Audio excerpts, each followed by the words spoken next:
Buenos días, chicos de octavo, ¿cómo están? Hoy continuamos con la segunda parte del tema del liberalismo y nacionalismo. Un tema bastante amplio, entonces hoy lunes cerramos con esta temática y posteriormente tendrán una actividad evaluativa que desarrollarán dentro de una misma ficha. Vamos a repasar desde un comienzo cómo fue esos inicios de estas dos ideologías después de la Revolución Francesa. Observamos esta gran pintura,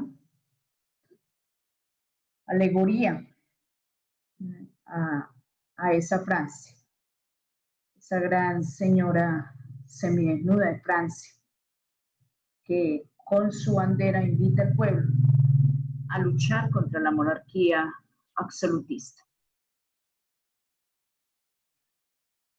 Recordemos un poco que el liberalismo y el nacionalismo, estas dos ideologías que inician en furor después de la reunión del Congreso de Viena.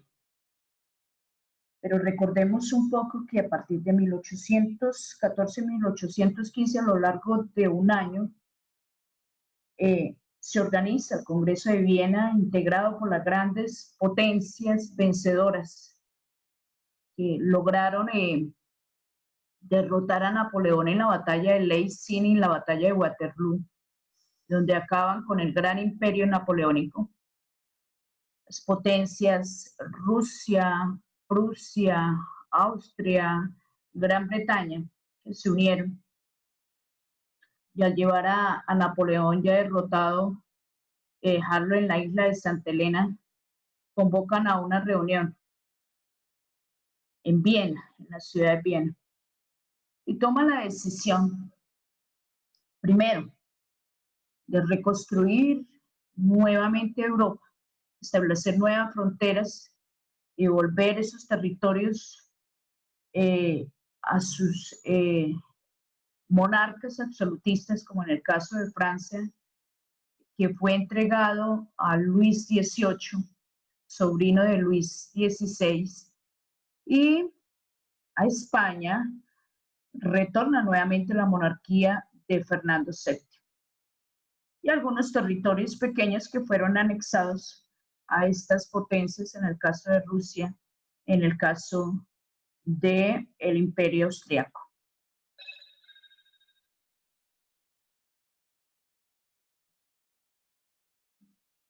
Bueno, otro punto que se determinó en la reunión fue la legitimidad de estas monarquías absolutistas que retornan nuevamente al poder, que nuevamente se reconstruye en Europa. Y la tercera es crear el ejército de la Santa Alianza. Este ejército fue un pacto entre estas grandes potencias que el ejército sería para defender estas grandes potencias en caso de algunas revoluciones que surgieran en contra de la monarquía absolutista. Entonces, a lo largo de un año hicieron sus debates en este Congreso de Viena. A raíz de las nuevas ideas del Congreso de Viena, surgen los diferentes movimientos de rechazo. El primero, el liberalismo, que ya había surgido desde el momento de la Ilustración. El movimiento del liberalismo con ideas de la Ilustración que significaba la facultad de buscar las nuevas libertades, esas libertades o derechos para el individuo. Las dos ideologías que se dan en el siglo XIX son dos ideologías que le hacen frente a las nuevas ideas adoptadas en el Congreso de Viena. Se puede decir que este Congreso logró en parte echar atrás y rechazar todas las transformaciones logradas por Napoleón a lo largo de su imperio. La primera ideología es el liberalismo. ¿Qué busca esta ideología? Sembrar los ideales de libertad del individuo. Esta ideología que surge durante la Revolución Francesa gracias a los grandes ilustrados, convocó a establecer también los derechos del hombre y del ciudadano. Y también estas ideas surgen de los ideales dejados por el triunfo de las 13 colonias en los Estados Unidos que buscaron esa independencia de los ingleses. ¿Qué buscaba el liberalismo? Crear un nuevo Estado liberal, donde el pueblo tuviese ese poder, donde se reconocieran las libertades del individuo, donde existiera la división de poderes. No querían más que el monarca controlara todos los poderes, como lo habían hecho años atrás las grandes monarquías absolutistas. Buscaban también el apoyo de una constitución, que todo Estado liberal tuviese o estuviese apoyado en una constitución. Que ese Estado liberal tuviese unas leyes y que todos los individuos con libertades tendrían la obligación, en igualdad de condiciones, de cumplir las leyes establecidas. También otra idea importante del liberalismo fue buscar esa libertad económica. El individuo es libre de buscar su sustento, de satisfacer sus necesidades. Será otro de los principios del liberalismo. Entonces, ya resumiendo, también algo que buscaban ellos era el derecho al voto, el sufragio universal. Eso se aplicó en los gobiernos posteriores, pero ese sufragio universal fue aplicado a personas solamente que tuviesen poder, enfocado solamente a los hombres. Bueno, ese a grandes rasgos la ideología del liberalismo. Y aparece la otra. Nacionalismo era esa inconformidad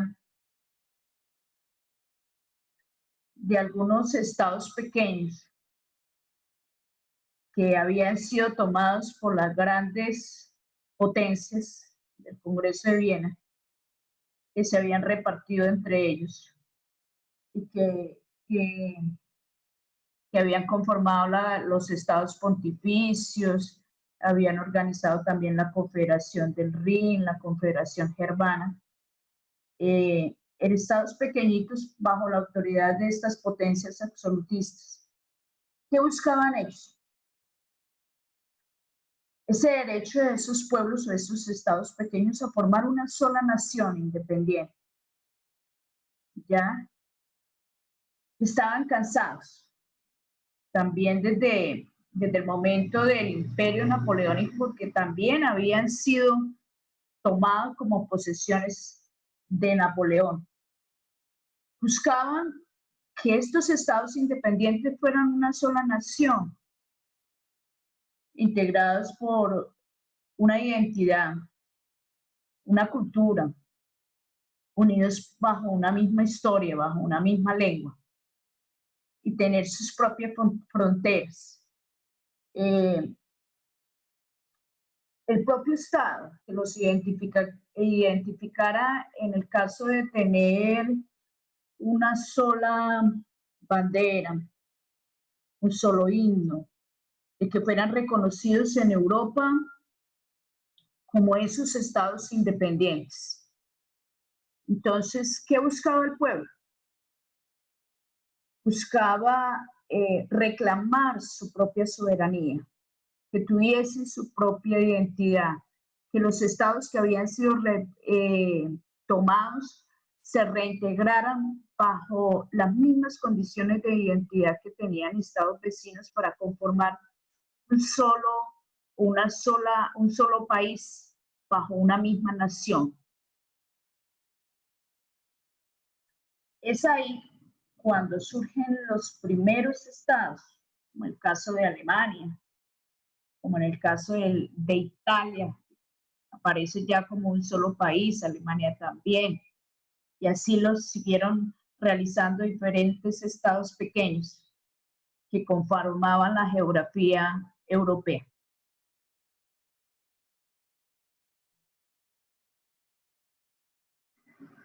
Ya mucho después, sobre todo en las colonias americanas, surgen las primeras repúblicas y estas repúblicas llevan a la conformación de gobiernos democráticos.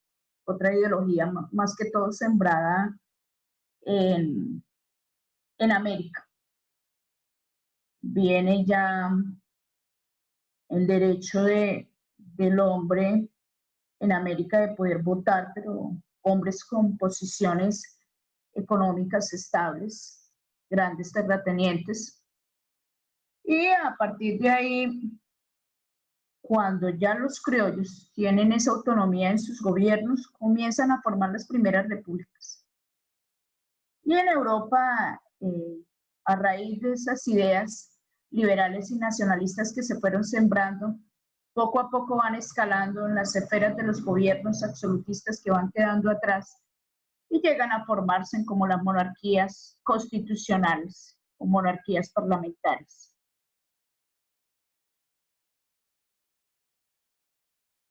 Aquí les explicaba en la clase pasada la diferencia enorme de lo que era una monarquía absolutista, donde este monarca autoritario, abusador de poder, manejaba prácticamente todos los poderes y sus súbditos debían obedecer las regiones que ellos dominaban. Después de la revolución, viene ya la idea de una nación soberana, en la que los ciudadanos eligen ese poder ejecutivo y ese poder legislativo, donde también se establece ese poder judicial.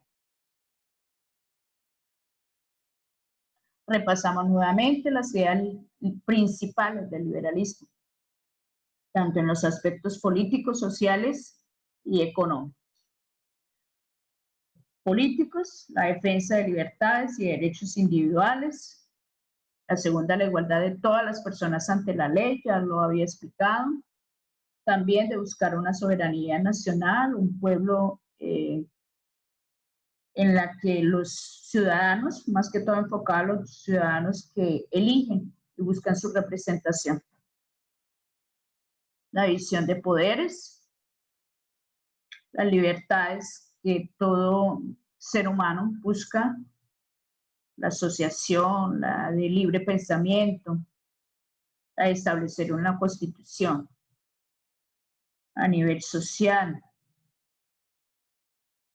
la libertad del ser humano de buscar su rango social también, su ubicación dentro de una sociedad, el derecho a organizarse a nivel económico, el derecho de la libertad de la propiedad privada o la libertad económica, teniendo en cuenta características especiales que la economía se rige por leyes de oferta y demanda, de movimiento de los mercados.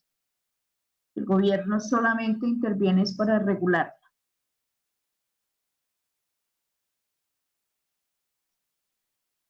Viene una serie de oleadas revolucionarias en Europa,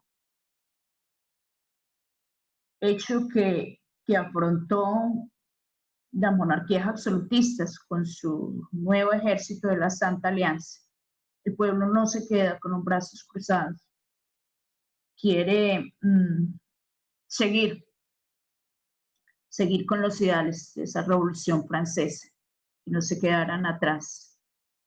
Hubo tres oleadas grandes en Europa, una a partir de 1820, otra en 1830 y otra que va a mediados de 1848.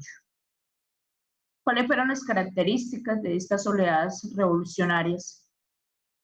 Antiabsolutismo, luchar contra el régimen absolutista, buscar la libertad de sus territorios. Crearon sociedades secretas importantes, como los masones y los carbonarios, las sociedades de élites, de grandes adinerados, personas con poder, que financiaron prácticamente estas oleadas revolucionarias para luchar contra las monarquías absolutistas. Viene un ejército que se organiza en los diferentes territorios europeos. Pero desafortunadamente es muy notorio que muchas regiones europeas fracasaron estos movimientos. En algunos llegaron a su acometido de buscar la independencia de algunos estados pequeños para convertirse en una sola nación.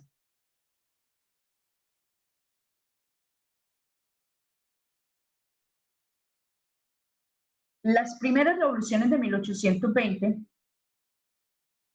que fue la represión instaurada por el régimen de la Restauración, hizo que estos movimientos o estos brotes que se convirtieran al liberalismo como una ideología subversiva que había que atacar.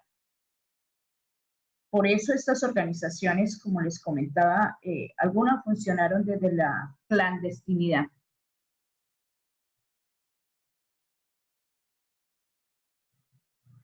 La primera oleada revolucionaria, que parte desde 1820, es organizada por algunos miembros del pueblo, por el pueblo en común, como un rechazo a las determinaciones tomadas en el Congreso de Viena. Entonces, España busca esa revolución, pero desafortunadamente la monarquía absolutista vuelve a retomar el poder. Otra en Nápoles, territorio, un pequeño estado de Italia, fue derrotado también este brote revolucionario por el absolutismo. En Grecia, el pueblo lucha y logra la independencia del Imperio Otomano, que desde hace años atrás los dominaba. Viene la segunda oleada revolucionaria, que se da a partir de 1830. Esta oleada revolucionaria es organizada más que todo por la burguesía, ante una crisis económica que comienza a generarse en Europa. Y busca sembrar los ideales de una libertad económica. Francia sufre esos rigores, pero estos movimientos logran derrotar a la gran monarquía absolutista. En Bélgica, esa revolución dio la independencia a los Países Bajos. En Polonia no contó con la misma suerte. Estos movimientos nacionalistas y liberales fueron reprimidos por Rusia por una monarquía absolutista. Viene la tercera etapa de la oleada revolucionaria en 1848, donde varios estados o reinos se unifican gracias al nacionalismo y conlleva conformar países como en el caso de Alemania y como en el caso de Italia. Es el triunfo del nacionalismo, que ha buscado la unión de esos pequeños estados para llegar a convertirse en un solo estado independiente o una sola nación. Tenemos las consecuencias de esas oleadas. Entonces, la monarquía absolutista del Congreso de Viena, a lo largo de todo este tiempo, ese periodo revolucionario, tuvo conflictos entre ellos también. Hay una segunda característica o consecuencia, viene el nacionalismo insatisfecho. En algunas regiones, pues, no lograron obtener esa independencia. Vienen las nuevas reformas de la clase burgués que ingresan a formar parte de los nuevos gobiernos, de algunos nuevos gobiernos en Europa, con el objetivo de buscar mayores libertades dentro de la parte económica. Y los obreros que fueron un ente activo durante la tercera oleada de 1848, comienzan a organizarse para exigir sus derechos, una mejor calidad de vida. Acá vemos la diferencia, el origen, las características y conceptos tanto de qué es una nación y de la palabra nacionalismo.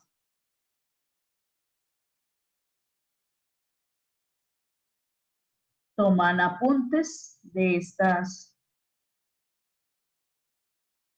dos diapositivas. Ya para cerrar el tema, en esta diapositiva me encierra aspectos relacionados con el nacionalismo. ¿Qué identifica el nacionalismo? ¿Qué es la identidad nacional? ¿Listo, jóvenes? Desearles un excelente festivo y anexo a este video queda la actividad a desarrollar en la que tendrán algunas ideas generales y usted las tiene que seleccionar. ¿Cuáles pertenecen al nacionalismo y cuáles pertenecen al liberalismo? En otras palabras, clasificarlas. Gracias. Buen día.